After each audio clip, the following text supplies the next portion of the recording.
Bonsoir à tous, bonsoir à toutes. Je me présente. Je suis Fred, je fais partie des Gilets jaunes du Puy-en-Velay de la Haute-Loire. Voilà. Donc, euh, on va attendre petit à petit nos amis qui vont arriver sur ce live. Alors, c'est un live très très important. Je vais vous expliquer pourquoi. Tout simplement parce qu'on va discuter avec une personne de Belgique qui va vous expliquer par A plus B ce qui risque de nous arriver dans le futur. Un futur qui risque de ne pas être très très joyeux. Bonsoir à Jean-Pierre, Fabien, Marie, Martine. Bonsoir à tous. On va laisser le temps un petit peu à tout le monde d'arriver. Si vous pouvez partager ce live, plus on sera de fous, plus on rira. Euh, on va parler vraiment de beaucoup de choses très très intéressantes. Donc ça va arriver, hop, tranquille. Voilà, je suis tout en bas de l'image, c'est pas grave. L'important c'est qu'on soit tous ensemble pour cette soirée spéciale Belgique. Alors on va parler rapidement d'une synthèse politique en Belgique, du pouvoir d'achat en Belgique, de l'immigration, de la justice, du chômage, de la pédocriminalité, pardon, de l'agriculture, de l'écologie et quelques autres thèmes aussi. Alors, les thèmes qu'on aborde, bien sûr, ça va concerner la Belgique, nos amis belges. Mais ça va nous concerner dans le futur, directement. Donc, il va vous expliquer pourquoi. Donc, notre invité, ça va être Gabriel, donc belge. C'est quelqu'un qui, depuis toujours, en fait, il est en lutte contre les inégalités, les choses qui ne vont pas dans son pays. Et voilà. Je voudrais faire donc un grand bonjour à tous les Français, aux Belges. Il y a des Russes aussi qui vont nous rejoindre, voir ce live. Et aux personnes des Dom-Tom aussi, parce qu'il y a pas mal de gens des Dom-Tom qui me suivent. Donc voilà, un grand bonjour à tous, parce que ça nous concerne tous. Alors, on va essayer de voir si on arrive à avoir donc Gabriel. Et vous allez voir, c'est vraiment très intéressant, parce que ça fait un moment que je parle avec. Et, et je vous assure qu'il a beaucoup de choses à dire. Alors, hop, il est pas encore là. Il va arriver en espérant qu'on ne soit pas, comment dire, censuré. Donc, euh, en fait, pour faire un petit résumé avant que Gabriel soit là, euh, la Belgique, c'est, je pense, le pays des horreurs, que ce soit au niveau de la justice, des politiques. Alors, vous voyez, par exemple, en France, on glisse doucement dans quelque chose qui est plutôt malsain. Bonsoir à tous, hein, toutes les personnes qui nous rejoignent. On, on arrive dans quelque chose vraiment qui est plutôt malsain. Euh, Ce côté malsain, en Belgique, ils le vivent maintenant depuis quelques années. Quand on parle de répression policière, ils y sont. Quand on parle de politique plus ou moins un petit peu pourrie, ils y sont. Et, et voilà, donc c'est important de parler avec lui parce que il va nous expliquer vraiment. Alors on va voir s'il est arrivé. Il va nous expliquer. D'accord. Ne vous inquiétez pas, on ne lâchera pas ce live. Et après, dans très peu de temps, on va ouvrir un, un site sur YouTube où vous pourrez revoir toutes les vidéos. Bonsoir à toi, Moret. Comment vas-tu? Bonsoir Jonathan et bonsoir à tous. Merci d'être là d'abord et d'écouter un petit peu ce qui se passe dans votre petit voisin, enfin chez votre petit voisin. Et voilà, bon, on va avoir l'occasion un petit peu de discuter de tout ça ensemble. Il faut Voilà. que tu parles plus près de ton micro, Moret, si tu peux. Le son est faible. Voilà. Là, tu m'entends mieux? Ouais. Alors, normalement, ça devrait aller. Ok. Euh, Attends, hein, je vais regarder. Voilà, je peux pas faire mieux. Là, tu m'entends mieux? oui, oui, très bien. Alors, déjà, merci, Parfait. Moret, de participer à ce live parce que pour moi, personnellement, j'y tenais parce que vous êtes nos petits frères et que en ce moment, on est en train de créer des alliances avec plusieurs pays européens, mais ça, on l'expliquera à la fin du live, dont la Belgique. Alors, est-ce que tu veux qu'on commence un petit peu à ce que je te pose deux, trois questions? Bien sûr. Ok, c'est I'm parti. ready.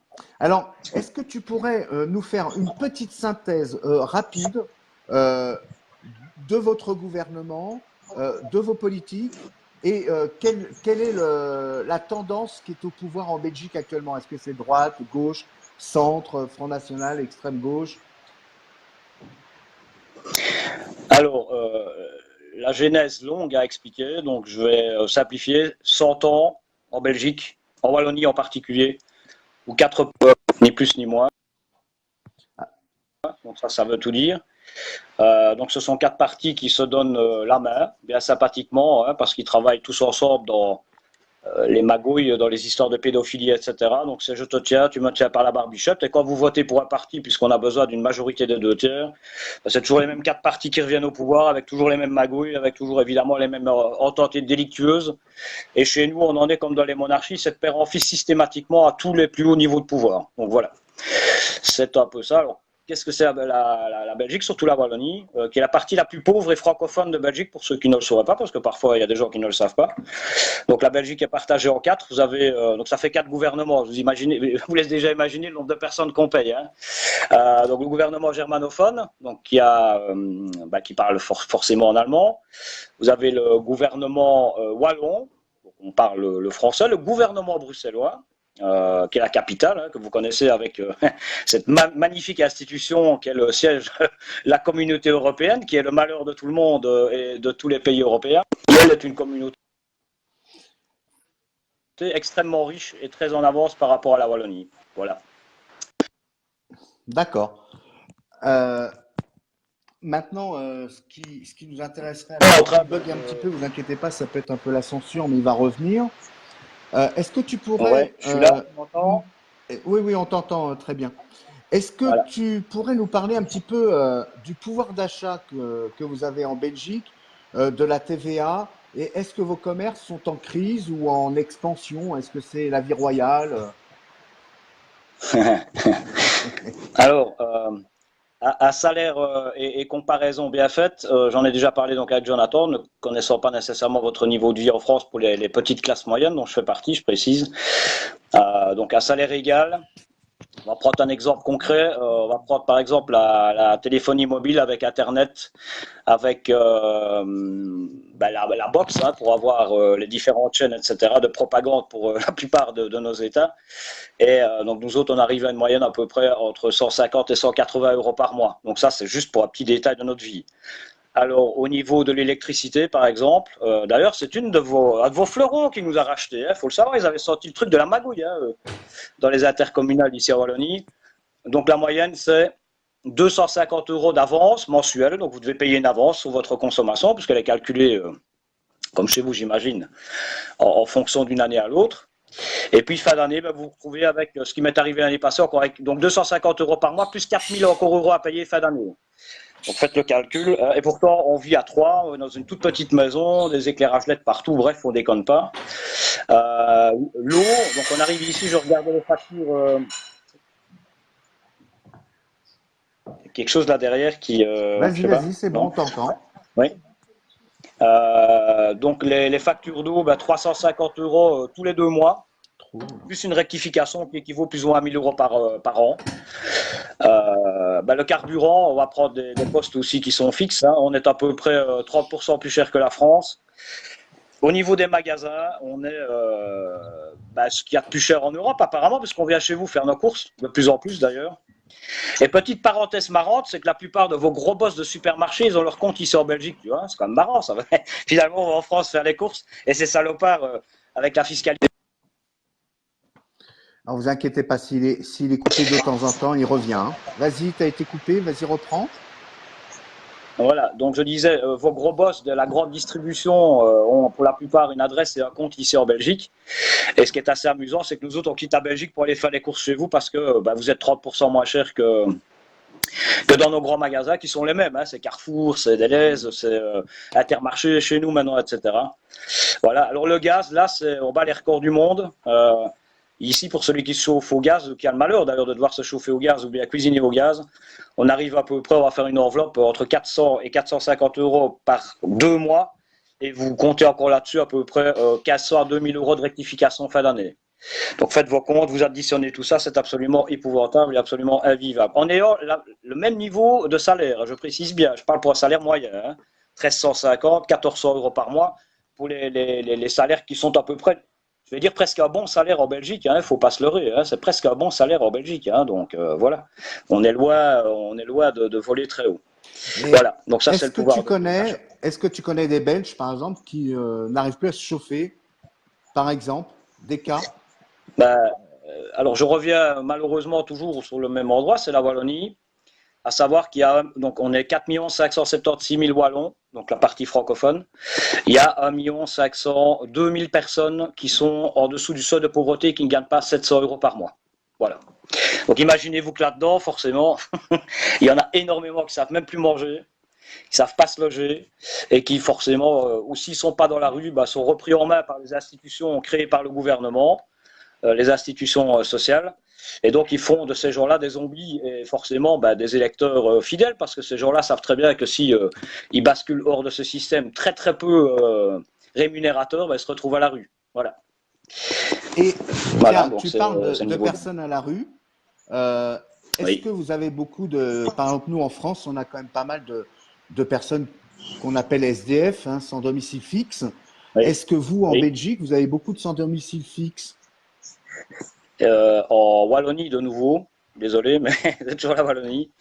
Donc ici, je viens de regarder les chiffres, on est à 170 000 personnes sans abri, donc sur à peu près 4 millions 500 et des poussières, je viens de le dire. Et maintenant, c'est alourdi parce que la Belgique accueille à bras grands ouverts, mais laisse les gens dans la rue. Donc tu imagines que c'est exponentiel. Les gens sont très peu logés pour les migrants qui arrivent chez nous, etc. Il faut aller voir à la gare du Nord à Bruxelles, etc. Tu as des gens qui dorment sur des cartons, qui dorment par n'importe quel temps, qui n'ont pas de quoi manger, pas de quoi se laver. Et c'est la même chose pour les Belges. Donc voilà. Donc on est ici vraiment, le pauvre est une race à exterminer comme les rats. On en est là. Ils en sont là. En D'accord. tout cas, en Wallonie, on en est là. Je rappelle d'ailleurs qu'il y avait des SDF qui dormaient dans les gares parce qu'elles étaient chauffées en hiver. Ils ont été expulsés tous les uns après les autres. Ils ferment les gares à clé pendant la nuit et qu'on les interdit même d'aller sur les bancs dans les villes les plus touristiques pour ne pas que les touristes les voient. C'est vachement humain, Voilà. la Belgique. Oui, ils sont très humains. Alors, il faut savoir que la plupart de ceux-là sont en garde à vue quand il y a beaucoup de monde en ville, comme ça, on les nourrit, ils se taisent, hein, on les voit plus. Et puis, et quand ils sont dans la rue en train d'essayer de gagner leur vie en jouant de la musique, etc., ou en chantant, ou en faisant la manche, ils sont directement embarqués par les forces de police. Voilà comment ça se passe en Belgique. Voilà. Et alors, on va prendre une personne qui est SDF là-bas. Est-ce que vous avez, par exemple, comme nous ici, on a les Restaurants du Cœur, des associations qui viennent les aider, qui sont là en entraide? Oui, malheureusement, Coluche a créé quelque chose qui a perduré dans le temps. On l'avait bien compris, c'était pas prévu comme ça, pas du tout. Et oui, salut. Et alors ici, on a quand même aussi, je ne sais pas chez vous, le Secours catholique. Oui, Donc ce sont des gens qui amènent des colis dans les églises et puis oui, les églises prennent le relais. Différentes associations qui le font également, qui sont des associations évidemment privées, hein, avec des bien fonds sûr. privés, parce que l'État prend pas tout ça en charge, ça les intéresse pas. Les pauvres, c'est pas rentable, ça rentre pas de l'argent de l'économie, ça dépense pas des sous, ça paye pas de l'impôt, donc tu es juste bon à pourrir dans la rue, parce que je m'excuse du terme, mais c'est comme ça. Moi, je les Donc, considère force et honneur. Oui. Vas-y, vas-y, vas-y. donc, en fait, les SDF, les retraités, comme ils participent plus vraiment à la vie économique, on est bien d'accord, on s'en fout un Oui, peu en Belgique, oui. c'est un peu comme en France. Alors non, parce que les retraités, vous allez rigoler la façon dont ça se passe. Alors en Belgique, on a énormément de personnes qui sont retraitées du service public, d'accord? Et ces gens-là ont en règle générale des très très bonnes pensions. Alors l'État a pensé à quelque chose d'extraordinaire, c'est que à partir du moment où deux personnes ont travaillé dans la fonction publique, un couple, hein, donc marié ou déclaré en tant que cohabitant, il n'y a plus qu'une pension sur deux qui tombe, d'accord? Alors ce qu'ils font, ils divorcent pour être sûr d'avoir les deux pensions. Et en plus, ils quittent le territoire, ils vont dépenser leur pension à l'étranger. Il y a ici 207 000 Belges qui viennent de quitter, des pensionnés, hein, qui viennent de quitter la Belgique et qui sont partis en Grèce, en Espagne, et déjà 370 000 qui étaient recensés il y a 2 ans d'ici. Alors ça, ce sont nos combattants, tu vois. Ils laissent les jeunes dans la médiocrité, dans le désespoir, dans la pauvreté, et puis eux, ils vendent tout ici à leur maison, absolument tout, pour ne plus devoir payer un franc de taxe ici en Belgique. Et puis, qu'est-ce qu'ils font? Ils partent à l'étranger, ils vont dépenser leur devise dans un autre pays. Et puis après, ils critiquent les jeunes. Hein. Oui, mais enfin, ils sont plus courageux, ils ont des boules en dessous des bras, l'éducation des parents. Enfin, on est critiqué tout le temps par des gens qui quittent le pays et qui finalement sont des déserteurs. Et c'est eux qui se permettent de faire la morale au peuple, en fait. Hein. Et en plus, évidemment, à savoir que c'est un gros pouvoir d'achat qui quitte le pays. Parce que ce sont des gens qui ont le temps de dépenser, qui ont les moyens de dépenser. Donc voilà. Voilà ce qui se passe avec nos retraités en règle générale. Maintenant, c'est pour ceux de la fonction publique, je précise. Maintenant, on a des indépendants qui ont travaillé 40, 50 ans, qui ont été indépendants, donc chez vous artisans. Il y avait pas mal d'ouvriers qui ont payé énormément de taxes, ou des millions de taxes toute leur vie, et qui se retrouvent avec 700 € de pension par mois. Voilà.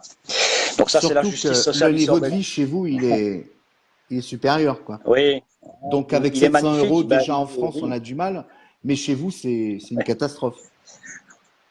Écoute, avec 700 €, tu ne payes pas un appart, quoi. Voilà, ça Même veut pas dire besoin de que chercher. quand cette personne, si elle vit seule, elle a 700 euros, elle mange Ouais, pas, quoi. C'est ça, en gros, pour résumer. exactement. Alors, je vous explique un peu le système parce à l'image de la Belgique, il est d'un vicieux extraordinaire. Alors, vous avez dans la plupart des villes des policiers qui sont propriétaires de pas mal d'appartements insalubres. Écoutez bien l'astuce. Hein. Alors, le SDF, en fait, chez nous, à la base, puisqu'il n'a pas d'adresse, il n'a pas droit à revenu. D'accord? Donc, il est obligé de trouver une boîte aux lettres. Hein. Vous voyez ce que c'est une boîte aux lettres? Donc, c'est une adresse. Quoi. Voilà. Une adresse, on peut lui envoyer du courrier. Alors, j'en connais personnellement, donc c'est de quoi je parle, ces policiers qui vendent des taudis insalubres, on ne mettra même pas un rat dedans, ils mettent 10 adresses sur la même boîte aux lettres, d'accord? Et ces 10 personnes ont enfin une adresse, ah ouais, lui il encaisse les 10 loyers, et puis voilà, donc ça c'est une partie de la magouille belge, elle est splendide, elle est magnifique, c'est grandissime, voilà. Et à tous les niveaux de pouvoir, on a eu des scandales avec le SAMU social où il y a de l'argent qui a été volé par le bourgmestre de Bruxelles à l'époque, par celle qui était présidente du SAMU social, par son compagnon, s'il vous plaît. Maintenant, on entend encore plus que son compagnon, c'est la sœur de son compagnon. Donc, ah oui, non, c'est extraordinaire. Donc, sur le SAMU social, qui sont que des dons privés, qui évidemment ont chuté du jour au lendemain, parce que quand les gens ont vu avec quoi ce qu'on fait de leur argent qu'ils donnaient avec bonté et dans l'espoir d'aider des pauvres, eh bien, ces personnes allaient au restaurant, par exemple, tu vois. Ouais. Avec l'argent du SAMU social que les gens donnaient, hein, donc c'était des frais généraux. Elle s'est octroyée un appartement social alors qu'il y a des gens en hiver qui crèvent dans la rue et qu'on pourrait reloger et à qui on pourrait donner un petit peu de dignité et surtout ne pas les laisser mourir en hiver dans la rue. Non, elle avait un appartement social à sa disposition. Appartement social, j'imagine que les tarifs sont à peu près les mêmes que chez vous, ça tourne entre 300 et 350 € par mois. Et cette pauvre dame n'en gagnait que 4 800 € net par mois, hein, que. Et elle s'est encore permise de voler dans les caisses, en famille, hein, une belle famille. Le bourgmestre avec, je précise aussi, hein, le bourgmestre de Oh, Bruxelles. Ce sont tous des socialistes, hein, je précise. Hein. Et oui, non, c'est absolument magnifique. Et puis voilà. Et puis notre système, c'est ça, quoi. Voilà. Il y a des pauvres, mais les pauvres, tout ce qu'on a envie de faire, finalement, c'est pas de les cacher, parce qu'ils n'ont pas envie de les cacher, mais c'est de les aider à mourir plus vite. Tu vois? C'est une charge pour la société ici en Belgique, hein, la pauvreté. Voilà. alors, les amis, déjà bonjour à tous ceux qui nous rejoignent. Euh, de ce que m'aurait vous dit, il y a beaucoup de choses qu'on vit. Mais ce qui me disait, moi, dans le cadre privé, dans des discussions privées, ce que nous, on vit maintenant, ce que vous vivez pas encore, vous allez le vivre dans le futur. Et attendez la suite parce que ça va balancer dur ce soir. Comme vous le savez tous, ce sont des lives de la vérité et on ne cache rien, on dit que la vérité. Et tout à l'heure, Moret, tu parlais de plus ou moins un peu de la justice, de la police et tout ça. Je voulais en revenir un petit peu là-dessus. Euh, Est-ce que la justice est vendue aux politiques et est-ce qu'il y a une séparation des pouvoirs comme nous, normalement, on a ici, enfin, ça n'existe plus vraiment. Mais bon, voilà. Est-ce que vous avez une séparation des pouvoirs et est-ce que vos politiques, est-ce que votre justice est vendue aux politiques, pardon? Alors, séparation des pouvoirs, elle est théorique. Hein. Hmm. Je rappelle que la justice belge est une des rares justices, je dirais presque au monde, où on ne veut pas informatiser pour qu'on puisse perdre des pièces, des dossiers, etc., qui touchent à la politique, hein, je précise bien. Donc, je vais prendre un exemple, enfin, celui-là peut-être pas parce qu'on va en parler tout à l'heure aussi de la pédophilie, mais les juges, les procureurs du roi, etc., sont nommés par la politique. Donc c'est vous dire l'indépendance qu'il y a dans la justice ici en Belgique par rapport à la politique. Voilà, il n'y a pas besoin d'en dire plus. Déjà, des quand choses sans j'entends pierre. ça, Ouais, je me oui. dis, il y a un problème. Il y a un hic. Ouais, non, non, ouais, non. Absolument pas. Non, non, Donc, tout à fait tu logique. confirmes bien que vous n'avez Voilà. pas de séparation entre pouvoir et justice. Ah non, absolument pas. Non, non, non. Que du contraire, de la collusion permanente. Alors, Voilà. par contre, Saquer les citoyens et laisser tranquille politique vers eux. C'est le principe. voilà, Voilà. par contre, en France, normalement, on avait une séparation des pouvoirs, et petit à petit, il y en a de moins en moins. Voilà. Pour faire une extrapolation pour. Voilà. Euh, Voilà. je voudrais partir sur tout ce qui est dans le cadre de l'emploi. On reviendra sur l'injustice après. Hein. Sur le cadre de l'emploi, est-ce qu'il y a un Oui. taux, un fort taux de chômage en Belgique? Et puis rappelle-nous, par rapport à ce taux que tu vas nous donner, le nombre d'habitants que vous avez là-bas. D'accord. Alors, on va démarrer sur la Flandre. On va commencer par le meilleur quand même, enfin le plus positif. 5 700 et des habitants. Une des régions les plus riches d'Europe, hein, je précise. Une des plus grandes créatrices d'Europe. Au niveau des nouvelles technologies, etc. Beaucoup d'investissements étrangers, 2,5% de chômage. Voilà. Donc là, on est dans le plein emploi. Je crois qu'il n'y a pas un endroit en Europe ou un pays qui bat les records à ce niveau-là. La Flandre est liée. Ensuite, vous avez Bruxelles. Alors Bruxelles, c'est un peu particulier. On est à peu près 29% de chômage. C'est pas mal quand même, hein, 29%, et principalement d'ailleurs une tranche d'âge entre 18 et 26 ans. J'expliquerai pourquoi on en arrive là. Et puis alors nous sommes en Wallonie où on est en réalité à peu près à 21-22%. Alors les chiffres sont très très difficiles à trouver. Dès qu'on passe, Alors, vous inquiétez pas, hein, il va revenir si ça coupe. ouais, voilà. C'est que ici, 21-22%, tu as dit, on en était là. oui, c'est ça, c'est ça. Donc je vous explique pourquoi il est difficile de trouver des chiffres valables et viables, surtout, hein, qui sont criants de vérité, on ne les aura jamais. Parce qu'on a jeté à peu près 250 000 personnes hors du chômage. Quand je vous dis jeter, c'est jeter. Vous êtes directement amené devant la Gestapo, qui s'appelle chez nous le Forum ou l'ONEM. Alors, on va faire une enquête pour voir si vous postulez bien autant de fois par mois, si vous présentez bien des places, etc.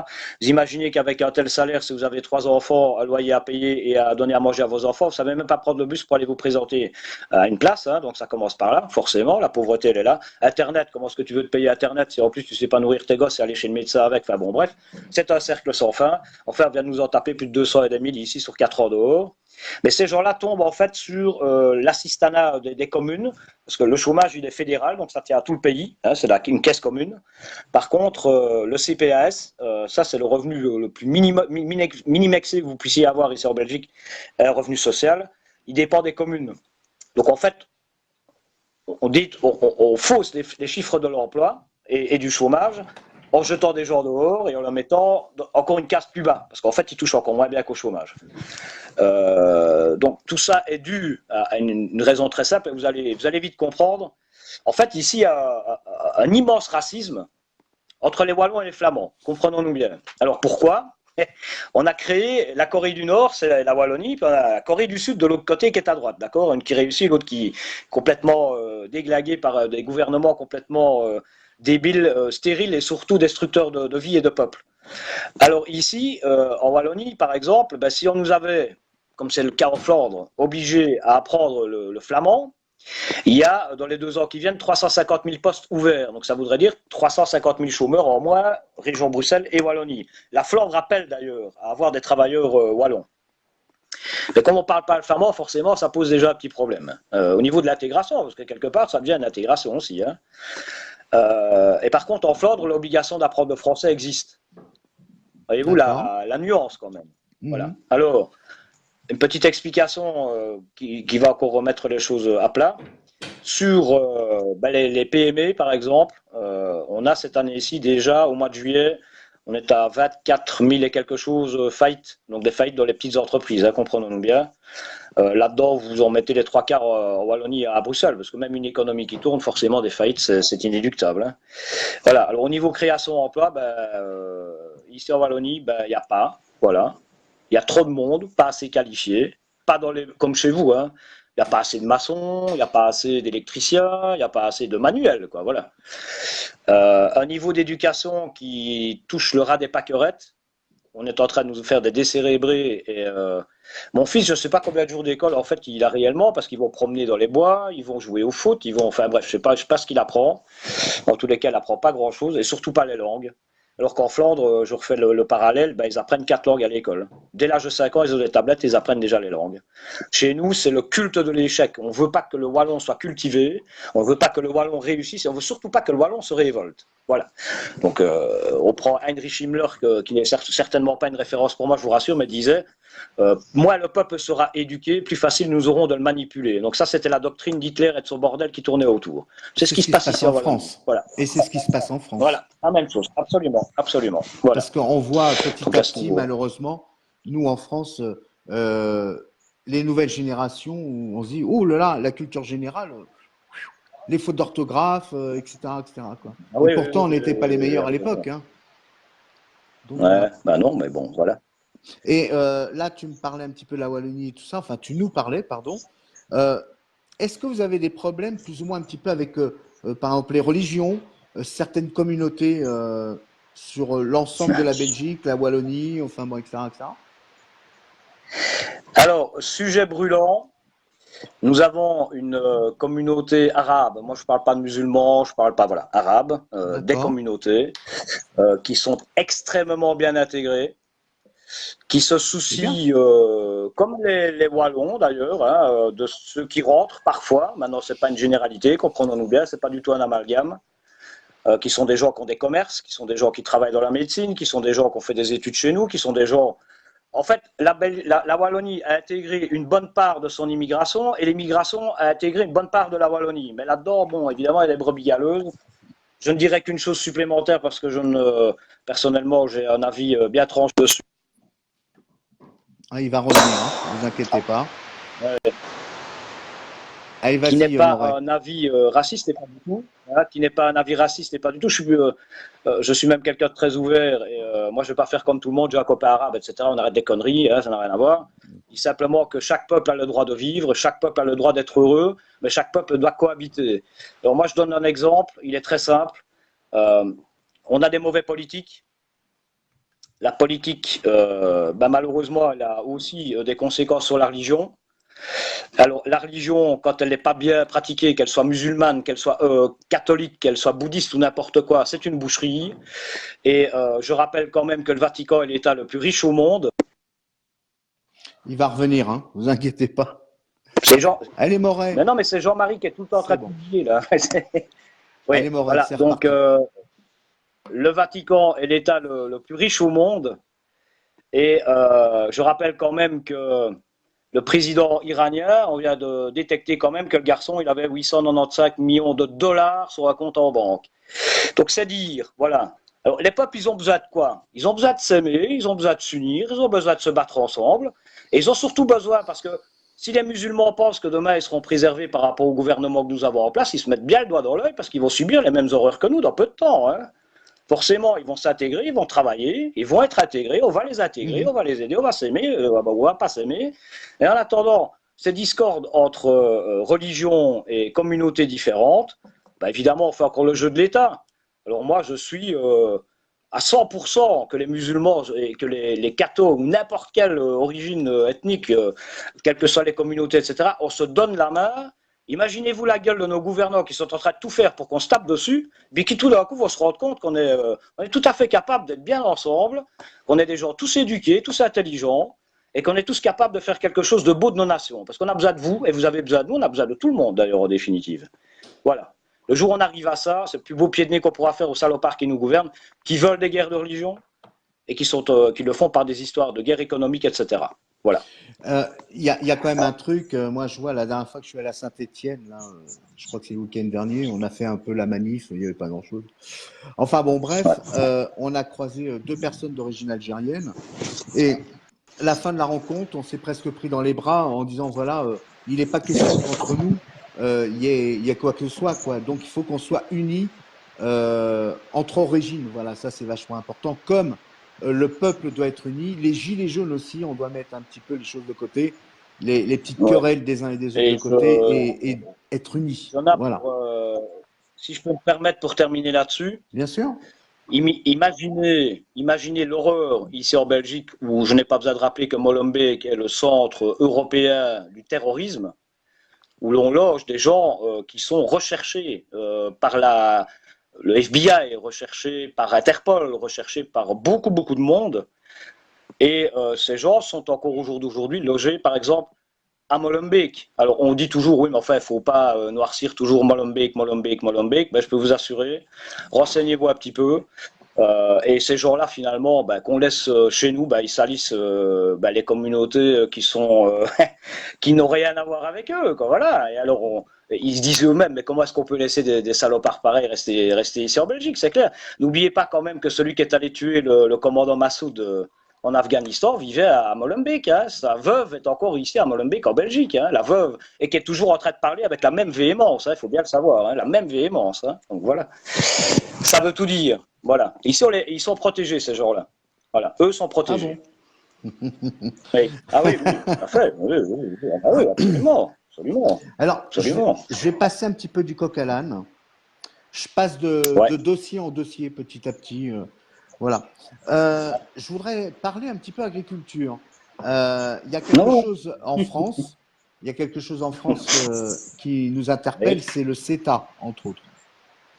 Oui. Je pense que tu dois être informé un petit peu du CETA. Déjà, la première chose, je voudrais Oui, savoir oui. ce que tu en penses du CETA. Alors, on bouffe déjà que de la merde. D'accord? Alors, oui, bah oui. Bah oui, bah Non, les mais choses sont dites, quoi. Allez, faut c'est arrêter les vrai. conneries maintenant. Mais non, attends. 5 fruits et légumes par jour, donne ça à ton gosse, tu l'empoisonnes, quoi. Hein. C'est rempli de merdouilles, c'est Oui, rempli de produits, et, etc. Alors, ça coûte cher en plus, mais c'est pas seulement le prix. Moi, ce qui m'inquiète, c'est la santé de mon fils. Et à savoir quand même que maintenant, de plus en plus de cas d'enfants hyperactifs, etc., sont dus à ce que la maman a géré avant la grossesse et pendant la grossesse. Donc, une nourriture pensée saine, elle, évidemment, hein, de bonne foi. Je mange des fruits, je mange des légumes, je mange des produits laitiers, etc. Et en fait, donc, il y a des enfants qui finissent par sortir avec des difformités physiques. Ça arrive de plus en plus. Et avec, en plus, cette hyperactivité qui est extrêmement difficile à gérer, j'imagine, pour les parents. Alors, pour le reste, pour moi, ce sont des assassins, parce que j'ai des champignons de Paris ici, je donne un exemple bien concis, on en a déjà parlé, qui poussent dans les prairies, j'ai cette chance-là. Et quand je suis tombé sur le fermier, avec ceux que je tape là-dedans, à ta place, je ne les mange pas, parce qu'on les connaît bien, parce qu'ils prennent mon fils sur le tracteur, etc., quand ils vont faire faucher, etc. Donc ça, c'est encore une chose. Alors, il m'a parlé de betteraves sucrières, etc.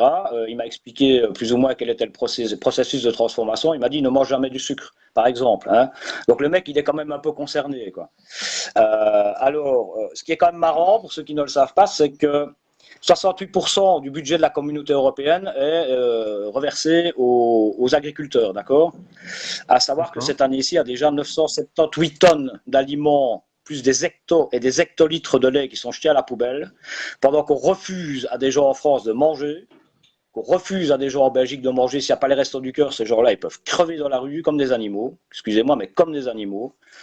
Et tout ça pour respecter des quotas. Et si eux ne respectent pas les quotas et les produits qu'on leur impose, donc le Roundup en fait partie, hein, ils ne touchent pas leur prime fin d'année. Donc j'ai discuté, honnêtement, ce gars est très sincère, il est même honteux de ce qu'il fait. Bon, enfin, il est engagé avec des prêts, il ne sait pas s'en sortir, il n'y arrive pas.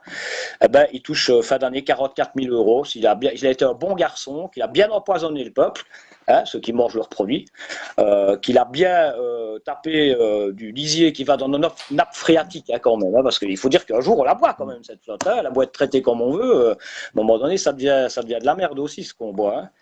Donc voilà, alors ces gens pour moi, ils sont complices, hein, c'est comme les policiers qui tapent sur la gueule les gilets jaunes, l'agriculteur qui fout de la merde dans mon assiette, il est aussi complice que ces salopards de flics qui tapent sur la gueule d'innocents. Voilà, pour moi c'est la même merde. Ils savent ce qu'ils font, ils savent ce qu'ils mettent dans leurs produits. Et ceux qui ne savent pas ce qu'ils mettent dans les produits, c'est des multinationales qui viennent chercher le relais, etc. Et on ne sait pas où ça va. On ne sait pas qui va le transformer. Si eux le savent, mais ils ne connaissent pas toujours les tenants et les aboutissants. Et ce qu'ils vont mettre dedans, et ce qu'on aura au bout de la chaîne, en fait. Voilà. Donc pour moi, c'est des assassins. On pollue l'eau, on pollue l'air, on pollue notre nourriture. On veut l'extraction de masse. En fait, la prochaine, c'est nous alors. Hein. On continue. Hein. Il faut continuer. Hein. Voilà. Et alors, pour Voilà ce que j'en pallier à ce pense. genre de choses, est-ce que vous avez des jardins, par exemple, participatifs?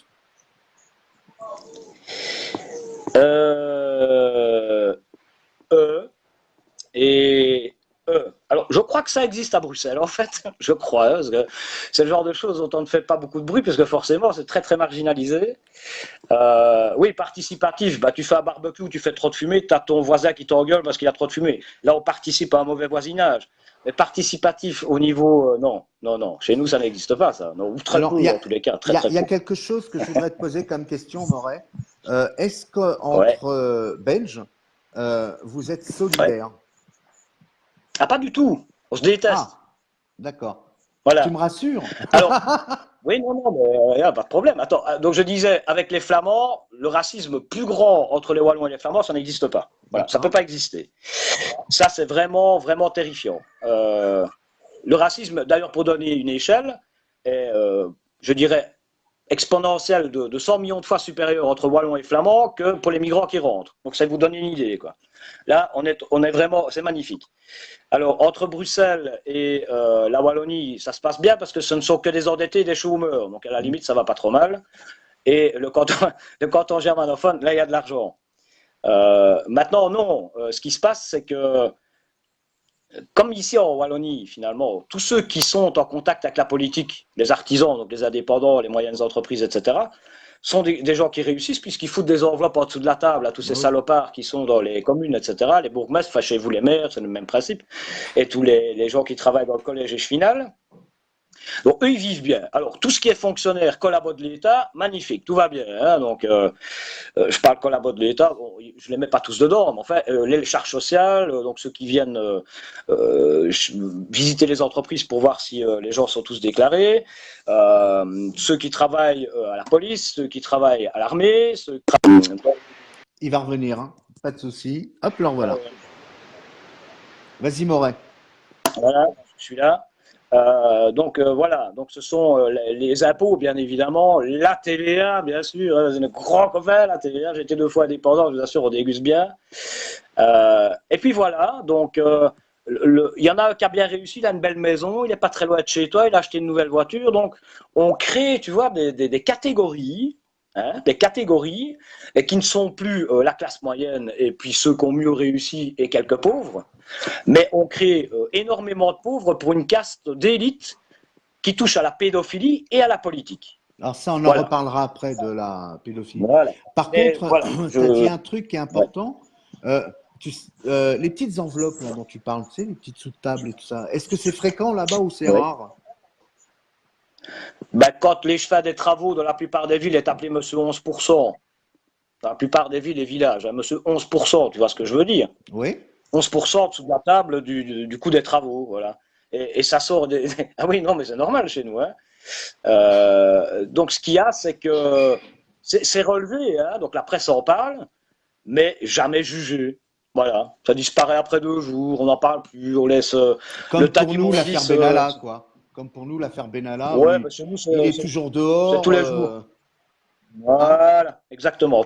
En toute impunité, on aime bien ça. Ah Hein. bah oui, L'impunité, on et aime bien. Hein. Moret, je ne sais pas si tu sais, mais nous, on a un monsieur qui a volé un sandwich qui est en prison pour 3 ou 6 mois, je ne sais plus, je crois que c'est 6 mois, mais Benalla est en Ouais. liberté, fait ses petites affaires, tout est normal. Alors, je reste dans le domaine de l'agriculture. Si je te parle, par exemple, pour nous, on a un lobby qu'on appelle la FNSEA. Est-ce que vous avez quelque chose comme ça en équivalence là-bas, qui est aussi pourri que notre service ici? Bah, tout le ministère de l'Agriculture, ministre y compris. Voilà. D'accord. Il n'y a pas. Mais je peux rien te dire d'autre. Les syndicats sont les bras armés de la politique, dans n'importe quel cas. Et donc forcément, s'il y a même un syndicat pour les agriculteurs ici, mais les agriculteurs, forcément, bah, ils ont la pression des ministres de l'agriculture, les mises en charge dans le domaine, etc. Et donc ce qui se passe, bah, c'est que bah, eux se ramassent évidemment des millions à Bruxelles au niveau des lobbies, etc. Ils ramassent, ils ramassent, ils ramassent. On appauvrit tous les jours un peu plus l'agriculteur. Et chez nous, je rappelle quand même qu'il y a, j'ai entendu en France, c'est énorme aussi, mais enfin, je crois que si ma mémoire est bonne, c'est 4 suicides d'agriculteurs par jour. Voilà. C'est dire. Alors là, comme on était dans le domaine de l'agriculture, on peut peut-être passer sur l'écologie. Qu'est-ce que tu aurais à nous dire sur l'écologie? Est-ce que vous êtes un pays qui se soucie vraiment de l'écologie et de l'avenir de ses citoyens au niveau de l'écologie. Est-ce que vous vous souciez aussi, la Belgique, de tout ce qui est dans le cadre de notre planète? Ben, tout ce qui peut. Il vient d'y avoir un scandale avec des éoliennes, donc ça les intéresse parce qu'il y a des dessous de table. Ça les intéresse, oui. Quand il s'agit de l'écologie, magouille, ça, évidemment, ça les intéresse. Maintenant, honnêtement, je ne vois pas ce qu'on fait ici pour l'écologie. Je crois que il y a un combat qui est beaucoup plus important qu'un combat de religion, de civilisation, etc. N'oublions pas qu'on a un troisième ennemi sur l'échiquier que nous avons créé par notre mode de consommation, c'est la nature. Et elle, que tu sois musulman, que tu sois religieux, que tu sois catholique, que tu sois bouddhiste ou n'importe quoi, elle va pas nous rater la Terre, hein, parce qu'à un moment donné, on l'aura tellement gavé, à un moment donné, il va y avoir des réactions en chaîne, et ça va tuer du monde. Voilà. Question, parce que là, Ouais. si j'ai bien compris, et je suis outré, la Belgique, si je comprends bien, fait pas grand-chose pour l'écologie, et c'est cette Europe où Bruxelles, par exemple, c'est comment dire, c'est la capitale de l'Europe, hein, enfin bon, bref, Oui. ces gens-là qui Oui. vont nous donner des leçons, en fait, ils font pas du tout d'écologie. Rien J'ai du compris tout. ça. Rien du tout. Ah mais non, rien. Quand je dis rien, les stations d'épuration D'accord. sont vétustes, c'était pas. Ah oui, non, ben Ah non, oui. mais bien sûr. Alors, ce qui crée de l'écologie ici, je vous explique, ce sont des intercommunales. Un mot que vous devez bien retenir parce que j'entends intercommunalité maintenant pour vous, au niveau des mairies, etc., et de regroupement de villages, si j'ai bien compris l'astuce. Alors, on crée, oui, des intercommunales, et je vais vous expliquer pourquoi, pour le ramassage des déchets, des plastiques, etc., où soi-disant, derrière, ils sont retraités, soi-disant. Hein. Alors, on met des administrateurs dedans, qui gagnent parfois plus que le Premier ministre sur un mois, mais on a 30, 40 par intercommunalité, pardon. Et au bout du compte, on enrichit des gens, hein, des salopards, qui travaillent avec les lobbies. J'expliquerai un cas tout à l'heure qui vaut vraiment la peine d'être écouté. Il vient de sortir en plus, hein, il est tout frais celui-là. Il est tout frais. Et donc en fait, ça remplit la poche des gens, ça remplit la poche des personnes qui sont en charge des intercommunales. Ça fait travailler un petit peu de monde qui sont forcément des gens qui vont voter pour le parti qui est en place, hein, parce qu'ils ont tout intérêt à garder leur place, forcément. Et ça nous coûte une fortune. Ça nous coûte, on doit payer nos sacs poubelles. Quand je dis payer, ils sont des sacs de la commune avec le blason de la commune pour venir ramasser les poubelles. Autrement, vous les ramassez pas, quoi. Donc, tu es obligé du. Ah oui, oui, ah non, Non, non, non, non, on non, y mais est. Hein, c'est top. Nous, on voudrait ça aussi en France. Des sacs ah bon? estampillés qu'on te vend une fortune. Voilà. Juste un truc, Voilà. Cahuète. Quand tu dis Cahuète, c'est la honte pour nous. Non, non, non. C'est pas la honte pour toi qui fais partie du peuple belge. C'est pas ça. C'est la honte pour ton gouvernement qui est merdique. Tu vois, c'est pas la même chose. Et C'est de la merde. Jonathan, Vas-y. le peuple qui les laisse faire quand même. Hein. Je suis désolé. Hein. La politique, le miroir du peuple, hein, il faut jamais l'oublier. C'est C'est la vrai. politique, le miroir du peuple. Ah, ah. Non, non, je n'excuse pas le peuple, moi. Ces salopards sont en place parce qu'on vote pour eux, hein, et qu'on continue à les laisser dans leur système de magouille, de destruction des peuples, de civilisation, je dirais même, de la planète, tout y est. Ah, je suis d'accord avec toi. Allez, tiens, tant qu'on est fou, on va partir dans les trucs, mais ultra dégueulasses. Tu veux? Alors, on va développer Oui. maintenant la pédocriminalité. Vas-y, Ah je là te là pose là même pas de là là. questions. Vas-y, développe. Parce que c'est tellement pitoyable que. Voilà. Alors, est-ce que ça existe en Belgique? Si oui, Oh comment? non, Comment c'est oh non, pas du développé? tout. Non, non, on est un pays propre. Alors, autant pour le terrorisme, on est la base arrière, autant pour la pédophilie, on est la base avant. Il faut quand même bien le savoir. Ah, Alors, on a eu. Oui, oui, oui, oui, oui, on est magnifique ici, hein, c'est extraordinaire. Alors, quand même à savoir, par exemple, pour prendre le cas le plus destructeur moralement pour la population ici en Belgique, le cas du trou, forcément, en France, vous en avez ouais. entendu parler. Alors, il y avait Michel Martin qui était la complice donc de Dutroux qui avait laissé les gamines sans nourriture, sans boisson, etc. Mourir dans la cave en fait, dans la cache. Elle a été libérée il y a plus ou moins 3 ans, 4 ans si je me rappelle bien. Et elle a d'abord été recueillie par un juge. Un juge, vous m'entendez bien, le juge Panier quand même. Il s'appelle le juge Panier, hein, c'est pas une blague. Hein. Et puis après, elle a été logée dans un couvent. Elle est belle quand même celle-là, non mais tu t'imagines le cheminement quoi. Alors pédophilie dans les une partie, en tout cas évidemment, de la tête de la chrétienté. On en entend assez parler, je crois. Elle atterrit quand même dans un couvent. Et puis un juge qui est censé représenter la justice et mettre fin à la colère du peuple en donnant un jugement qui va en tous les cas dans le sens où cette personne n'a plus le droit de vivre et plus le droit de sortir de prison, bien sûr. Il la recueille et puis un jugement juste. Non, parce que normalement la justice doit être juste. Voilà. Oui, mais elle ne l'est pas ici. Hein. Ah. Non. Non, parce que quand Dutroux a commencé à expliquer qu'il y avait apparemment des connexions avec le palais de justice, il y a des journalistes qui ont disparu tout d'un coup aussi, qui ont été virés quand ils ont commencé à creuser trop profond. Hein. Quand ils ont expliqué avec les balais roses, où il y avait des politiciens évidemment bien placés, dont un ancien Premier ministre que je citerai grand volontiers, qui s'appelle Elio Di Rupo, qui avait été photographié par Der Bild, qui est un magazine à scandale, mais sérieux allemand, où il y avait un gamin qui montait dans sa voiture, et puis tout a disparu évidemment, hein, tout a bien vite disparu au niveau de l'information, etc. Et un des journalistes anglais qui avait fait la photo s'est retrouvé en prison en Angleterre hein, suite à ça. Donc c'est dire encore une fois la connexion aussi entre les pays. Hein. Voilà. Alors Dutroux va sortir, hein, c'est une bonne nouvelle pour tout le monde. J'espère que la France va être contente. Non, mais on se comprend. Hein. Là, ouais. Voilà. J'ai pas spécialement envie de le croiser, hein, je te le dis franchement. Moi bien, mais pour le ziquer, quoi, voilà. Le mec, je l'ai devant moi. Qu'est-ce qu'il va devenir cet homme-là? Qu'est-ce qu'il va devenir? Quand il va sortir, il va travailler. Attends, parce qu'il y a quand même un truc. Excuse-moi, Jonah, je reviens vite une dernière seconde, parce que j'avais oublié la plus belle quand même, sur notre ami Michel Martin. Elle fait des études d'avocat, donc l'ex-associé de Dutroux. Et allez voir dans mon groupe, les articles sont là. Hein. Elle fait des études d'avocat. Elle fait des études d'avocat, elle est belle quand même. Hein. C'est du foutage de gueule. Bref. Ah oui, non, pas du tout. Hein, c'est un beau foutage quand même. Alors, on parle non, elle est extraordinaire. Alors, Dutroux, voilà. Et le Dutroux, là, quand il va sortir, Dutroux, d'ailleurs, il va aller où? Voilà, il fait quoi, cet homme-là? Il va travailler, il fait quoi? Il glande? D'après ce que j'ai entendu, il va retourner chez le même juge que sa complice, hein, parce qu'apparemment, il a l'air de bien les aimer, lui, donc voilà.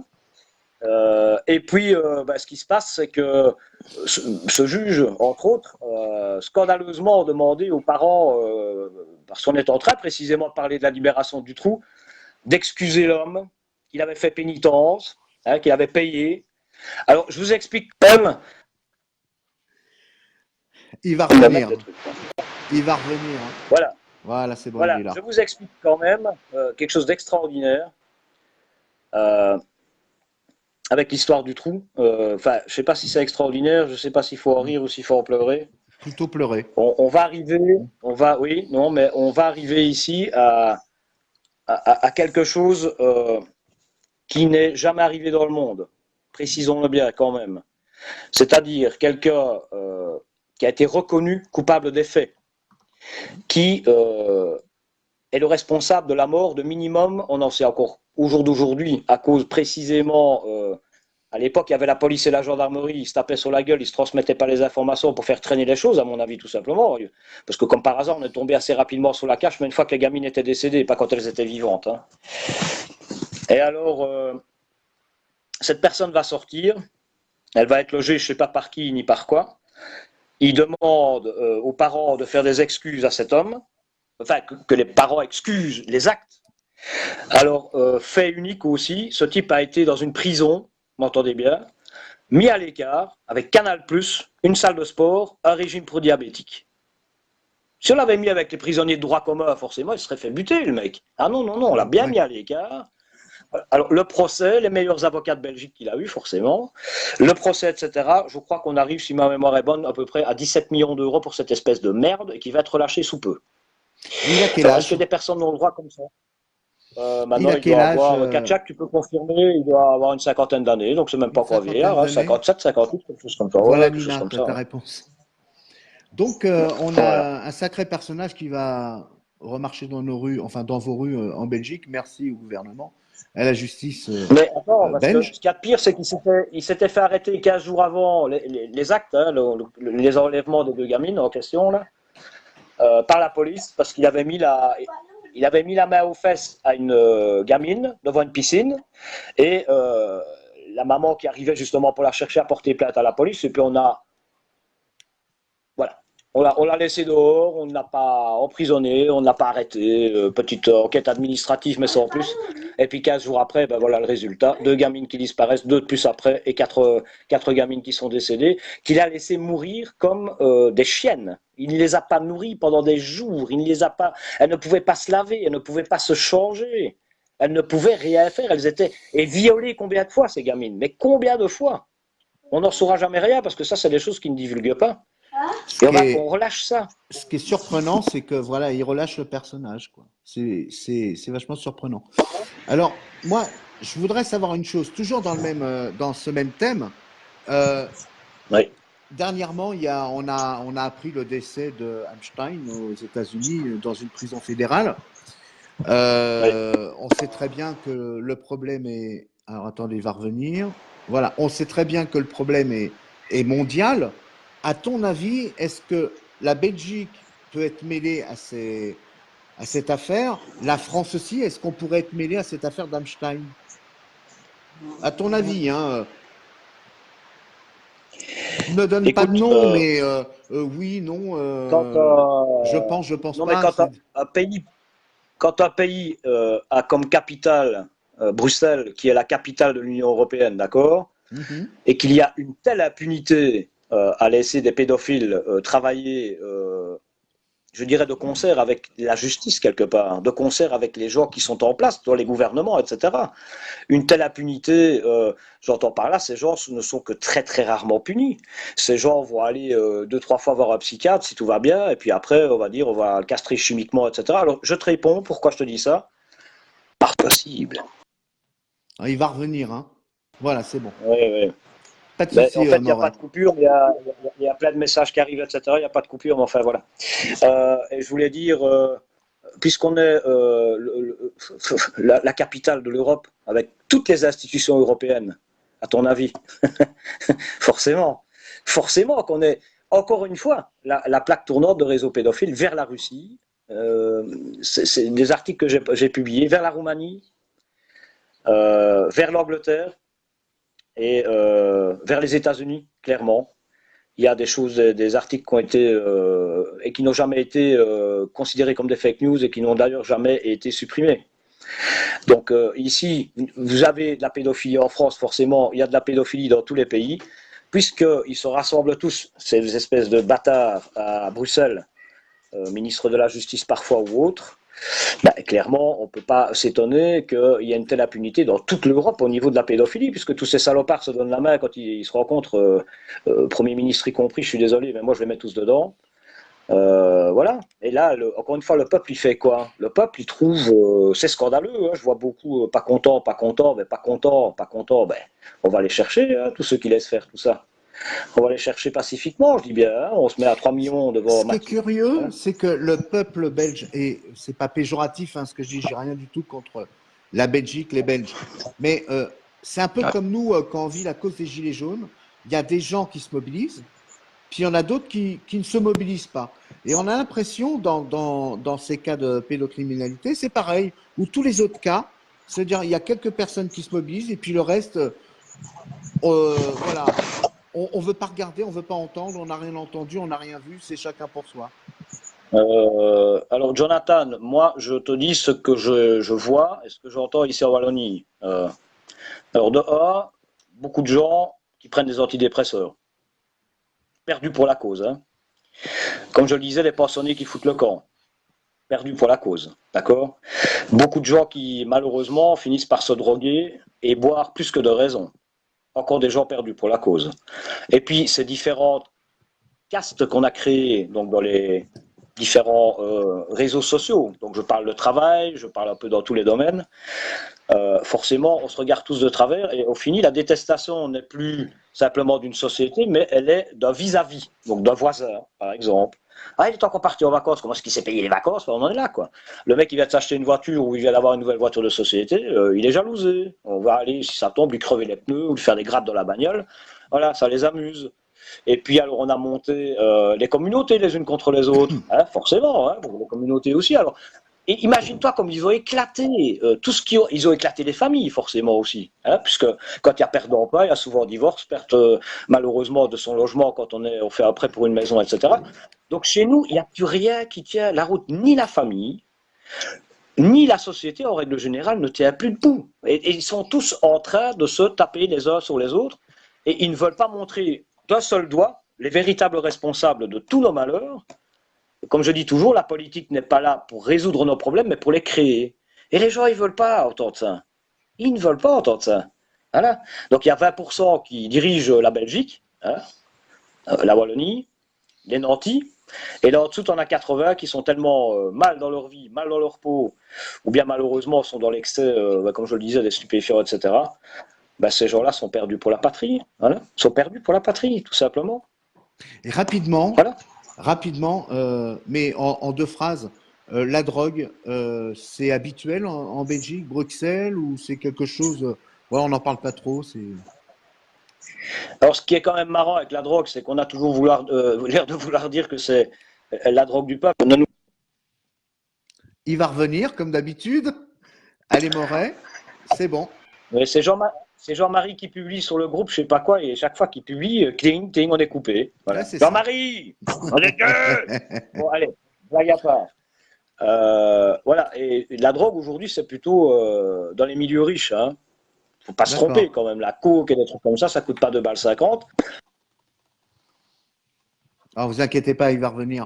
Juste, vas-y, finis sur la drogue et après, on changera de sujet.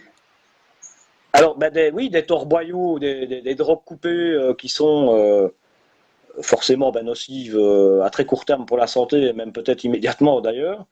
Les joies, les écolos et le PS voudraient finalement libéraliser la consommation du cannabis. Donc, comme ça, on éteint encore un peu plus le cerveau de ceux qui sont encore tout petit peu éveillés. Donc, en définitive, on met encore une planche sur la tête des gens.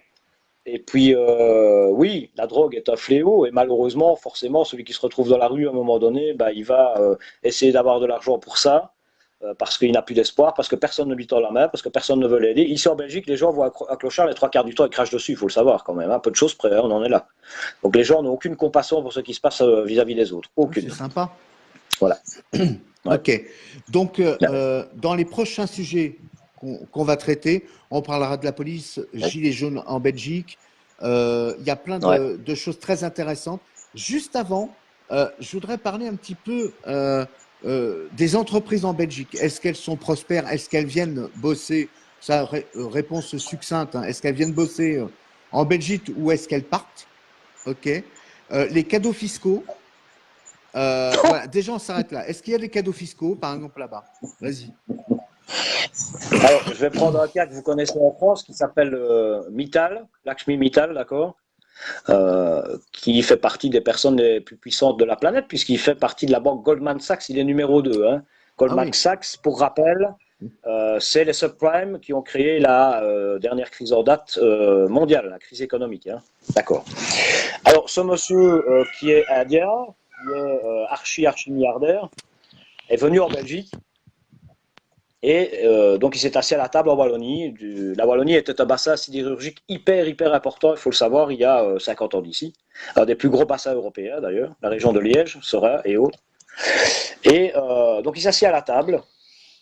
Alors, comme plus personne ne croit en cet outil, et qu'il est un peu dépassé, d'ailleurs, il faudrait réassainir le site, et j'en passe.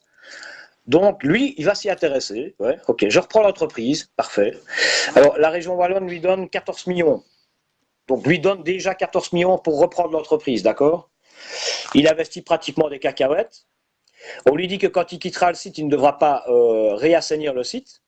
On lui dit qu'il ne va pas payer de charges sociales pratiquement et qu'il ne va pas payer d'impôts et qu'il ne payera pratiquement pas de TVA. Alors, la dernière imposition de l'entreprise Lakshmi Mittal en Belgique était de 7,25 €. J'ai encore retrouvé le document tout à l'heure. C'est magnifique, hein, quand même, pour quelques millions de bénéfices. Bref. Alors, après un certain temps, lui, son principe, c'est de détruire l'outil dans la plupart des pays pour garder les gros outils qu'il est en train de choper à gauche, à droite dans le monde, et détruire tout ce qui pourrait devenir une concurrence, ou en tout cas tout ce qui lui fait dépenser de l'argent inutilement. Alors, la Wallonie signe sans demander de contrepartie. Donc, quand tu donnes autant d'avantages, tu dis qu'il faut au minimum 25-30 ans de pérennisation de l'emploi dans l'entreprise. Et c'est pas le cas. Donc après 4-5 ans, ben, il ferme boutique. Il laisse tout tomber, il laisse le bordel tel qu'il est là, les gens se retrouvent au chômage, et lui, il ne payera jamais un franc de taxe carbone, il ne payera jamais le réinci. Et tout ce qu'il a touché, en fait, ben, il ne va pas devoir le rembourser. Voilà. Voilà comment ça fonctionne en Wallonie. Alors pourquoi? Ben parce que nous voulons être sous table, j'imagine bien. Hein. À tous les niveaux de pouvoir, malheureusement, on en a. Alors les entreprises en Wallonie, c'est catastrophique, soyons clairs, il y en a quelques-unes qui sont des fleurons, heureusement qu'on les a encore d'ailleurs, mais pas suffisamment créatrices d'emplois. Alors venir investir dans un pays où le syndicalisme est le plus fort d'Europe, où ça fait grève parce que le chat a pissé chez le voisin, etc., ça n'intéresse personne, forcément. Le coût des charges sociales est le plus important pratiquement au monde, il faut le savoir. On est devant le Danemark et devant la Suède. Donc les charges sociales, c'est ce que le patron paye en supplément du salaire. Donc c'est le brut, quoi, en fait, hein, ce qui dépasse le net. Et puis donc forcément, ça n'attire personne. Ça n'attire pas les entreprises de venir dans un pays où il y a des grèves à gogo et où en plus la main-d'œuvre est hors de prix, inabordable. Donc forcément, non. C'est la Wallonie, je parle, hein, la Flandre, je le répète, c'est encore une fois, bon voilà, c'est le paradis des technologies, le paradis. Je crois que c'est l'endroit où on investit le plus en Europe. Donc voilà. Alors pourquoi? Vous allez me dire, c'est quand même bizarre qu'il y ait une telle différence entre toutes vos régions. Donc la région germanophone est relativement riche aussi. Bah, tout simplement parce qu'on a eu les socialistes depuis presque 50 ans ici en Wallonie, cette mafia socialiste. Et en Flandre, ils s'en sont préservés, heureusement pour eux. Bruxelles, socialiste, beaucoup les socialistes aussi, même chose. Et du côté germanophone, ce sont les socio-chrétiens qui ont toujours été au pouvoir. Donc là où les socialistes se sont implantés, c'est le désert économique. Voilà, c'est fait. D'accord. Ok. Voilà. Est-ce que tu veux qu'on parle un peu des gilets jaunes? Parce qu'il y a beaucoup de personnes sur ce live qui sont gilets jaunes ou qui ont été gilets jaunes. Enfin bon, Ouais. bref. Déjà, est-ce qu'il y a eu des gilets jaunes en Belgique? Alors, je dirais que proportionnellement par rapport à la France, je pense que l'impact a été le même. On vit dans un pays de 11 millions d'habitants, vous êtes 650 millions, comprenons-nous, 65 millions, pardon. Donc forcément, alors il y a eu quand même, du côté de Bruxelles, etc., énormément de gens que j'admire, qui ont été extrêmement courageux. Donc moi, je reprécise, je ne suis pas du tout à porte-parole des Gilets jaunes, ni quoi que ce soit, pas du tout. Je ne représente même pas le mouvement, hein, soyons clairs, hein, donc moi je veux être honnête. Moi je suis un Mais ton citoyen avis qui en parle et qui n'a citoyen? pas peur de parler. Voilà. Ben, chapeau les gars. Malheureusement pour eux, très peu aidés. Forcément, bah, découragement parce que la violence dans ce pays, elle est comme chez vous, hein, c'est la répression policière, c'est la répression juridique. Ce sont des gens qui se font tabasser quand ils font une manifestation, etc. Et donc, Ah, clairement, tabassé? chapeau bas. Tabassé, comment ça? Oui, il y a eu, ouais, bah, à Bruxelles, il La, y a eu à un la moment donné police en des. Belgique est violente? Bah écoute, c'est des cow-boys, quoi. C'est comme dans toute l'Europe, hein. Ces gens-là se croient investis d'une mission de casser la gueule aux gens qui leur payent leur salaire, quoi. Allez, dès qu'on est contre le gouvernement, il faut quand même rester les pieds sur terre. Chaque euro que vous payez vos contribuables, Il revient comme possible quand même. d'habitude, ne vous inquiétez pas. Donc vous, en fait, vous avez un peu des policiers comme nous, où le samedi matin très tôt, oh mon Dieu, on est content, on va taper sur du jaune. C'est un peu ça. Voilà, ça leur fait du bien. Et je disais donc où les euros dépensés et pris dans nos revenus, etc., ben, ça va les payer. C'est comme la fonction publique. La fonction publique est au service du peuple. Elle ne doit pas être contre le peuple. Alors pour moi, c'est des collabos. Voilà, ouais, ben, pas plus que les autres, ni moins. Voilà. On D'accord. tape pas comme ça sur des gens, on tape pas sur des femmes, on tape pas sur des enfants. Et s'il y a une certaine violence, c'est là-dessus qu'ils ont joué. On a plus médiatisé la violence des Gilets jaunes que l'intelligence et le beau côté des Gilets jaunes, qui est une chose merveilleuse, que ce soit en Belgique ou n'importe quel pays. Voilà.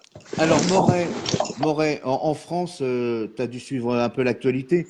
On a pas mal de nos compatriotes qui ont perdu deux yeux, des mains, qui ont été gravement Ouais. blessés. Et Ouais. force à eux, on a une pensée à eux là sur ce live, vraiment, c'est très sincère. Euh, Est-ce qu'en Belgique, au moment de manifestation, à l'époque où c'était au plus haut des gilets, est-ce que vous avez eu des blessés? C'est une question Ben, il y en a anodine, mais qui est quand même importante.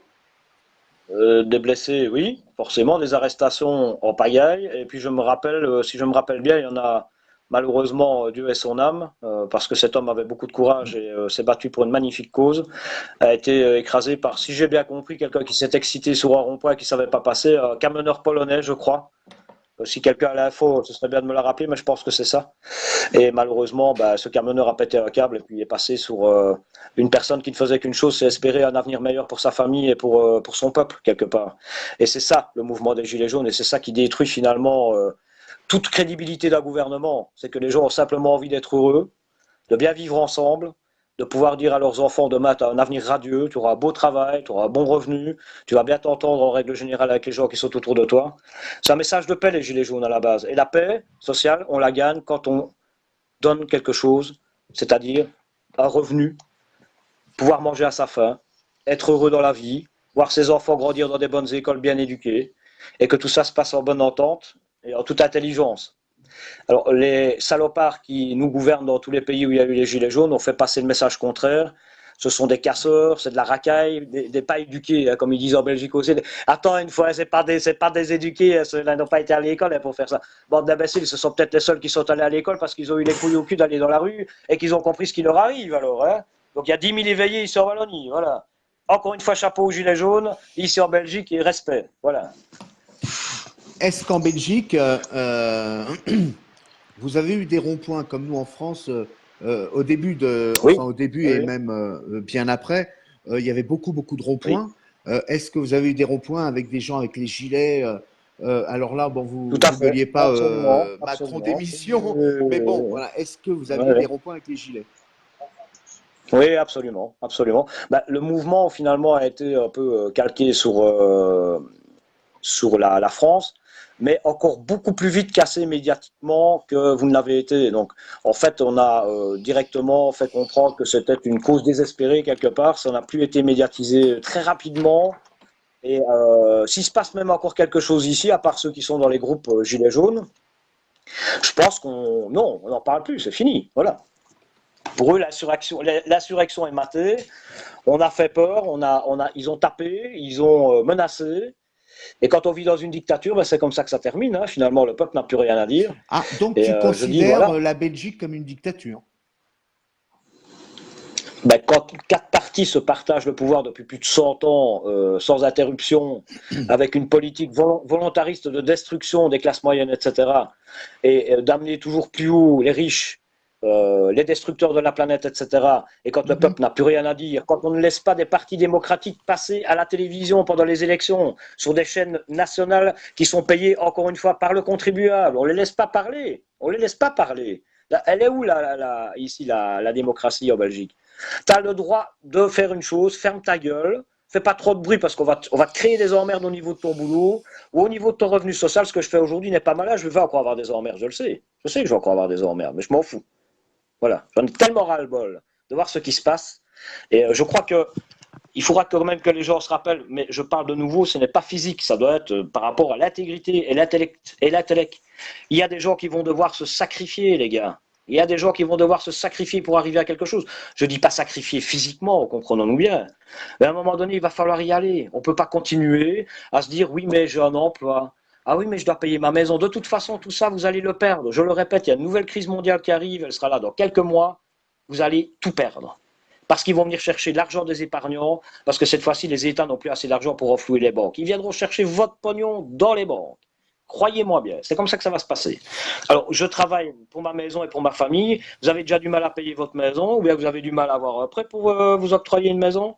Et vous avez du mal avec l'éducation de vos enfants parce que forcément les écoles privées c'est pas et loin de là d'ailleurs pour toute la petite populace dont nous sommes partis parce que nous autres on est la petite populace les petits là tu vois les petits cerfs là comme du temps des grands maîtres des grands châteaux des grands seigneurs. Il est temps à un moment donné que imaginez-vous 3 millions de personnes devant la gueule de Macron à Paris. T'imagines 3 millions de personnes quoi. Ah oui, mais là, ça, Toute communauté. Et là c'est magnifique quoi. ça Et serait ça n'a pas besoin d'être magnifique, mais plus le hein. problème, c'est qu'en Ah, France, voilà. Moret, en France, comme on dit depuis le début, hein, on n'est pas langue de bois sur ces lives, on est honnête, on dit que la vérité. En France, il y a eu un grand mouvement au départ, il y a beaucoup moins de personnes qui se bougent, beaucoup moins. Alors ici, on nous appelle les extrémistes. Tu sais, dès qu'on cherche le coupable, on l'appelle toujours l'extrémiste de quelque chose, tu vois, voilà. Donc, enfin bon, bref. il y a quand même beaucoup moins de gens sur le terrain, mais beaucoup de gens qui critiquent Macron. C'est ça qui va pas. En France, il y a beaucoup de moutons, des gens qui se plaignent, mais qui font rien pour améliorer leur quotidien. Voilà, donc je pense qu'en Belgique, tu dois avoir un petit peu le même type de cas. Et moi, je suis vraiment triste tous les jours. Je vous assure, c'est pour ça que on est vraiment sur cette cause depuis 8 mois. Nous, on était le groupe de Blavozy, de Polignac, à côté du Puy-en-Velay. On était à côté des bidons, en plein hiver, les pieds dans la neige, le froid. Il y avait des femmes, il y avait des vieux, il y avait tout ça dehors. Et aujourd'hui, il y a une bande de Français qui préfèrent aller faire ses courses dans les grandes surfaces que de se bouger le cul. Voilà. Et on ne parle pas de se bouger le derrière avec de la violence ou quoi que ce soit.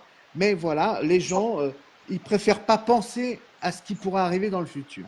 C'est malheureux. Je pense que ton peuple, tu sais, et le nôtre, on vit beaucoup de choses en commun. Beaucoup. Allez, je passe à autre chose rapidement. Ouais. Au niveau de la communauté européenne, donc la Belgique, elle touche de l'argent. Qu'est-ce qu'ils font de cet argent? Alors, la question est assez. Voilà. Vicieuse. Alors, elle est utilisée pour ce qu'ils appellent. Oui. Alors, d'abord, il y en a beaucoup qui doivent être détournés, hein, j'imagine bien. Ah bon? Alors, pour référence, bah oui, pour référence quand même, ça je le rappelle, même si ça n'a rien à voir avec l'argent de la communauté européenne, mais je vous explique pourquoi ça a un rapport avec la communauté européenne. Il y avait 10 milliards qui étaient sur des comptes ici en Belgique, 10 milliards de Kadhafi, hein, c'était des comptes qui avaient été bloqués du temps où ça a commencé avec la guerre en Libye. Et donc, ces 10 milliards, aujourd'hui, on cherche après. Voilà, je ne sais pas où ils sont. 10 milliards, ça disparaît comme ça, c'est connu. Hein. Clac, il n'y a plus de 10 milliards, c'est parti. Attends, deux secondes. Marie, Ouais. t'as pas trouvé 10 milliards? La Belgique les perd. Non, bah ils sont pas ici. Et alors, à Vas-y. vous dire quand même, et vous allez me dire, mais qu'est-ce que ça vient à foutre avec l'Europe? Je vous explique ce que ça vient à foutre avec l'Europe. Il y a une enquête de l'Europe, justement, et ils ont pondu une espèce de rapport, la justice européenne, hein, qui finalement disait que l'État belge n'était pas responsable de la disparition des 10 milliards. Tu vois la connivence, c'est extraordinaire.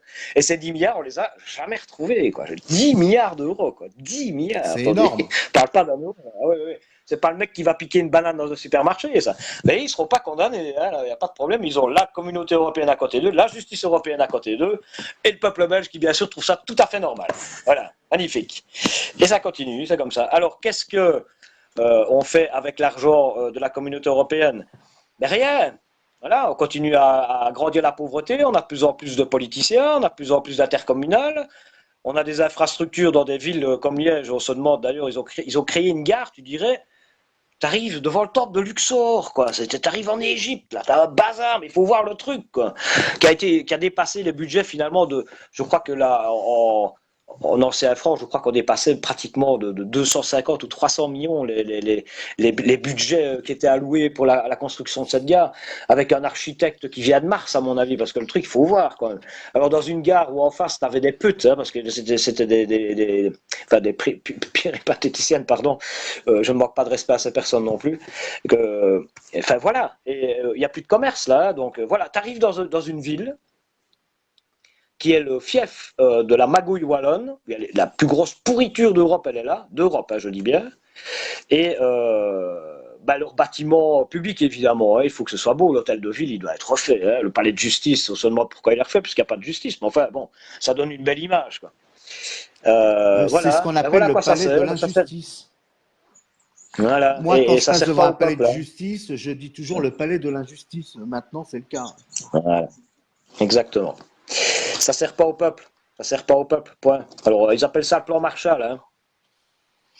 Ils appellent ça Alors, le plan Marshall. Oui. est-ce que, rapidement, succinctement, hein, est-ce que tu nous confirmes haut et fort que la Belgique est bien la capitale de l'Europe pour la criminalité, pédophilie? On peut même parler d'islamisme radical. Et voilà. Donc, est-ce que tu nous confirmes bien qu'en fait, le nerf de la guerre, il est là-haut, là, à Bruxelles, quoi?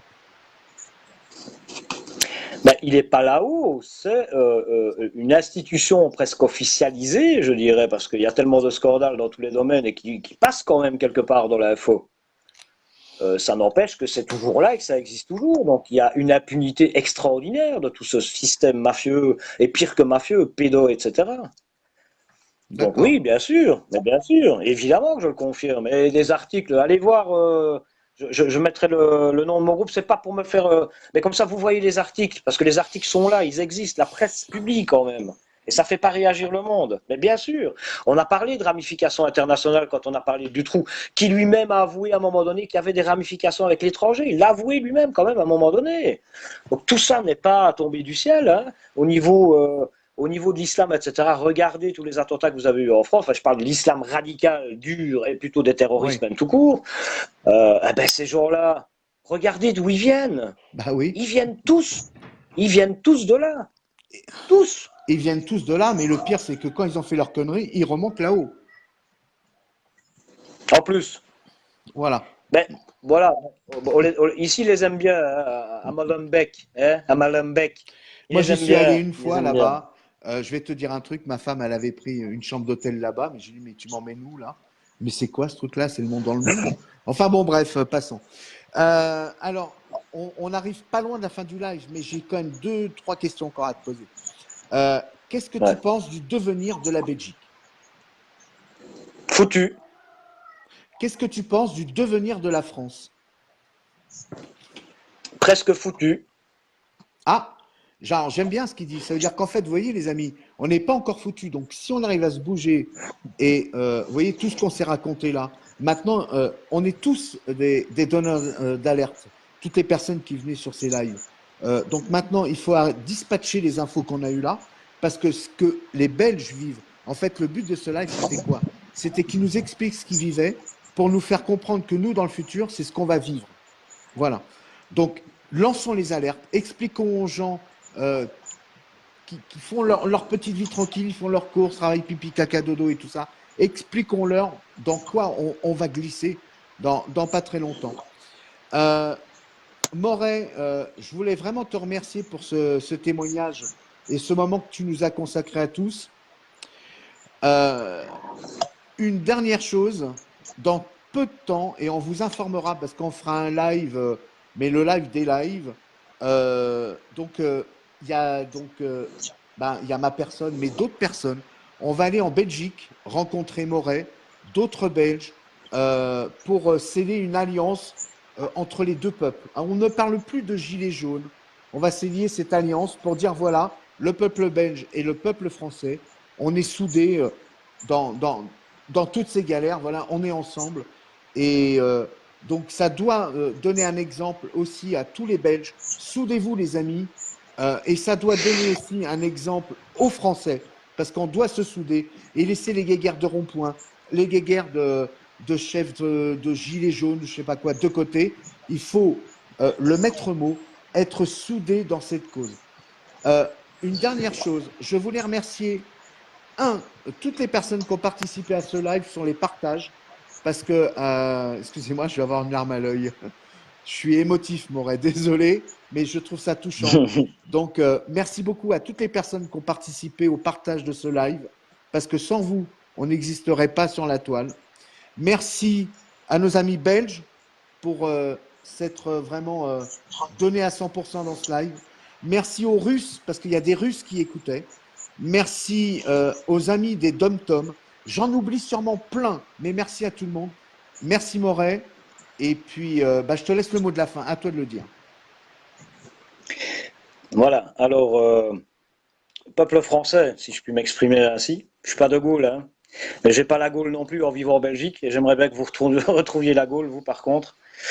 Voilà, je vais le répéter encore une fois parce que ça, votre pays est une émotion pour moi, hein. Il est beau, il est grand, il est historiquement un des plus riches, si pas le plus riche d'ailleurs, de toute l'histoire de l'humanité. Vous avez la chance d'être un beau peuple. Vous avez la chance d'avoir tous les atouts de votre côté. Sauf un, c'est d'avoir les couilles de dégager ceux qui sont au pouvoir au jour d'aujourd'hui d'une façon pacifique, je précise encore une fois, d'une façon pacifique. Alors si vous continuez à vous taire, finalement, j'imagine que ceux qui sont ici ne sont pas ceux qui se taisent forcément, hein, c'est un peu dommage que ceux qui se taisent ne nous entendent pas nécessairement, je ne sais pas. Voilà, la politique de la terre brûlée a commencé avec Macron, regardez hier. Il va revenir, ne vous inquiétez pas. Moret, c'est bon, tu peux finir.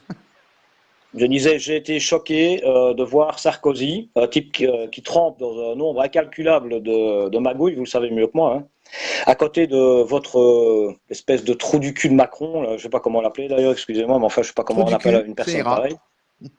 Ouais, ça ira, bon, ok. Trou du cul en chef, hein, pardon, en chef quand même. Voilà, alors c'est dire que ce Sarkozy va essayer pour les futures élections qui viennent chez vous en 2020, si ma mémoire est bonne, c'est bien ça? Pour les cantonales, c'est ça? Les municipales. Oui, les municipales. Ouais. Il essaye Sarkozy est toujours populaire apparemment, donc il essaye encore une fois de récupérer les voix de ceux que Sarkozy a pris, enfin qui sont encore dans la poche de Sarkozy. Alors votre terre française va devenir une terre brûlée, comprenez-moi bien, une terre de pauvreté, une terre surtout qui ne vous appartiendra plus du tout. Votre vie ne va plus vous appartenir. Sachez une chose, hein, la vie, elle prend beaucoup et elle donne peu. Ça, c'est pas moi qui le dis. Nous, êtres humains, la Terre nous donne beaucoup. Nous ne lui rendons absolument rien, à peu de choses près. Et que si on continue dans cette équation, qui sont la débilité des guerres de religion, de différences ethniques, de couleurs et de partis politiques, parce que ça aussi, ça fait partie de ça c'est la très très mauvaise diversité, d'ailleurs, la pire qu'on puisse trouver. Eh bien, vous allez vous retrouver dans le même état que la Belgique avec des gens antidépresseurs, alcooliques, sans avenir, plus de combat. Et malheureusement, ici, les forces du mal sont en présence. Et vous pouvez regarder sur une carte la Belgique, vous allez voir les 3-6, ils sont là, ils sont ici. C'est le centre du mal, il est en Belgique. Donc, préservez-vous de la Belgique et surtout, que Dieu vous garde. Voilà. Merci Moret. Demain, c'est samedi, il peut y avoir des manifs. N'oubliez pas une chose, Macron, il attend qu'une chose, c'est la violence. Ne lui donnons pas. Voilà, les méchants, ce ne sont pas les gilets jaunes, ce n'est pas le peuple français, les méchants, ni le peuple belge. Ne leur donnons pas la violence parce qu'il n'attend qu'une chose, c'est ça, pour nous mettre des tannés terribles. Voilà, soyons fiers d'être français. On lâche rien. Moi, je vous embrasse très fort. Merci à tous pour votre participation. Et puis, comme je vous dis à chaque fois, je vous aime très fort. On lâche rien. Allez, bisous à tous les amis. Bisous, merci. Et puis, si vous voulez me parler, n'hésitez pas en message privé, tout ça, je réponds à tout le monde. Et je reprends demain matin tous les commentaires et je mets mes petits pouces, machin, et des fois des petites modifs. Voilà, on vous suit et on lâche rien. Bisous, ciao, bye bye.